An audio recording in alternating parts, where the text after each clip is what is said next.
Last NHL preseason, then Arizona Coyotes rookie Logan Cooley scored a highlight reel goal that paved the way for a very solid rookie season. And this year we think he could be in for a breakout season. So today we're going to take a look at his numbers so far in his career and try to predict how many points he's going to have this upcoming NHL season. Hey everybody, welcome in, and Clearing the Bench is your one-stop shop for hockey content. If you go ahead and hit your subscribe button right now, you'll be sure to be in on all of our future videos. Well, I'm pretty sure everybody remembers the highlight reel goal that he scored last year in Australia against the Los Angeles Kings. He did that little Dennis Savard spinorama, and he scored just an awesome goal. And, you know, that really just got the Coyotes fan base so excited. And he went on to have a really good rookie season. But this year, after the move to Utah, he's got some other weapons that are going to be around him, and I really think he's going to take a big jump in his game. Let's take a look at Logan Cooley. He is only 20 years old. He's 5'10", 180 pounds. He can play either center or left wing. He prefers center. He is from West Mifflin, Pennsylvania, and he shoots left-handed. He's one of the Pittsburgh crew that trains together in the off-season. Him, Vincent Trocheck, JT Miller, John Gibson. His cousin is LJ Mooney, and that kid is going to make a name for himself this season. He started to get a little sniff last year, but by the end of this year, everybody is going to know who that kid is leading into the draft. So when we look at Logan Cooley, first thing you can say is he scores at every level he has played at.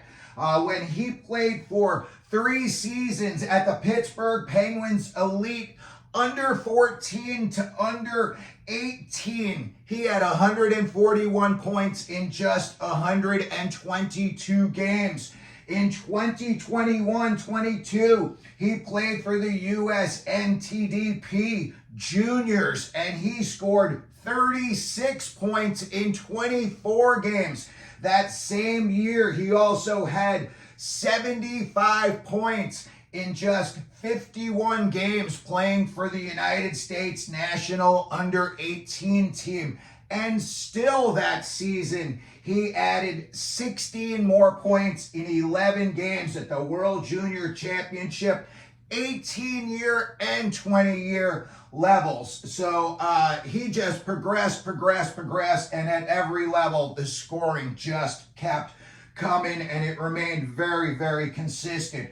2023, he goes to the University of Minnesota, and he puts up 60 points in just 39 games. And then he put up another 14 points in just 7 World Junior Championship games at the U20 level. Last year, his rookie season for the Arizona Coyotes, very high expectations. You know, he was a little timid, I would say, his first 20 games. We went to a lot of games.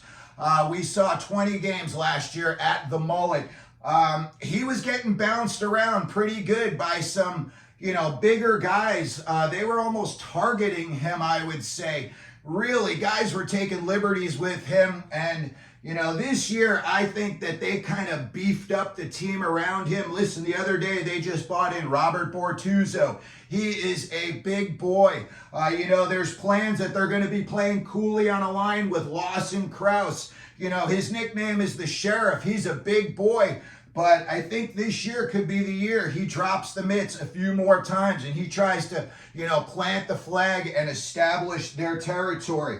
When you look at what Cooley did last year, he had 20 goals and 24 assists in his rookie season. And despite at times getting the crap knocked out of him, he played in all 82 games last season, which to me is just a huge testament to how tough this kid really is. He may be small, and he was in a shell at the beginning of the season, but as his confidence grew, you could see in the scrums towards the end of the year, he was starting to give it back a little bit, especially when Gunther got on the scene. Gunther's got a little bit more nastiness. He's a bigger guy, and he definitely, is going to give it back to you in a scrum. When we look at, the projections for this year for Cooley, as far as the line mates he could have, I put together 3 options that I think I would do if I were Andre Tourigny. I would at least try to roll these out in the first few games of the season and just, roll out all 3 of them and see which one plays best and which one is the most productive, and then just stick together with that line. Ride it until the wheels fall off. And then when you have to, you make other adjustments. If I were the guy running show, the first thing I would do is I would try to throw all the kids out there together just for the first few games and just see if it worked. And I'm talking about if you were to put Gunther on the right wing, if you were to put Josh Doan at center, and you would put Cooley on the left wing. Listen, last year, Josh Doan lit it up. I think it was like 10 points in 9 games. He really, really just took right to the NHL. Net crasher. Everything you saw in college and his little brief stint down with Tucson, you saw that when he came up to the Coyotes. It was just smooth sailing. It was seamless for him.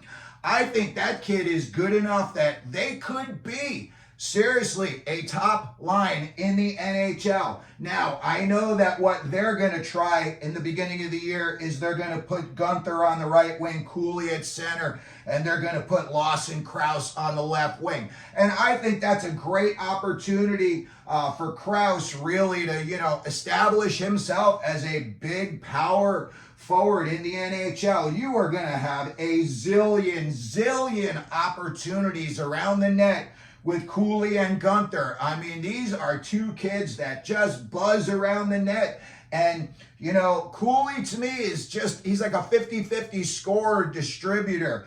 But man, Gunther is a sniper, and I see him putting up 50+ goals at some point in his NHL career. Another option that I would give at least a look-see at the beginning of the season would be putting Gunther on the right wing, Cooley at center, and Jack McBain on the left wing. Again, you got another big body out there. But, the way that the Utah Hockey Club beefed up their back end, you got a little bit of nastiness back there. Ian Cole's not the biggest guy, but he certainly has got some grit. Sergachev is a big boy. He's big body. I know he's coming off that huge injury, and, this is really going to see if he's, back to the old guy he used to be. But definitely, he's a big body. I think what Armstrong did in the offseason in terms of just, beefing up a little bit. I know they lost Josh Brown in the offseason, but Bortuzzo and him are awash, and I would even say Bortuzzo is a step up. When you look at Logan Cooley's opportunities, he's definitely going to be getting some power play time. I think if you look at, what I would do if I were going to roll out the first power play line, everybody's going with 4 forwards and a D-man now. I would go with Keller, Gunther, Cooley, Michelli, and Durzi. And, at times, I would not be surprised if they tried Durzi a little bit at the wing. He's another guy. If you get somebody on the back end with a big booming shot, Sergachev. Now maybe you want to rotate Durzi in on the forwards just for the power play, if nothing else, just to give you a little bit more offensive prowess up front. Durzi's highly skilled. He's a little bit of a smaller guy. But when he gets the puck on his stick in the offensive zone, he definitely knows, go straight for the net. So when we look at what we think that Logan Cooley's going to do for this year, I do think he's going to take a pretty good jump up. Last year he had the 20 goals. I think this year he's going to jump up to about 28 goals. Would not surprise me at all if he were to make it to 30+ goals. Last year he had 24 assists. I think that jumps up this year, and it could even be more than what I think. I think 35 assists. So we've got him down for 63 points this year. That would almost be a 20-point increase over last season. And again, I'm being a little bit conservative with these numbers. Would not shock me if him and Gunther had just big blowout seasons this year for the Utah Hockey Club. So that's going to do it for the video for today. Let me know what you think down in the comment section. How many points do you think Logan Cooley is going to score this season? If you could, please hit your like button. Don't forget to subscribe. And as we always do here at Clearing the Benches, let them know you're out there.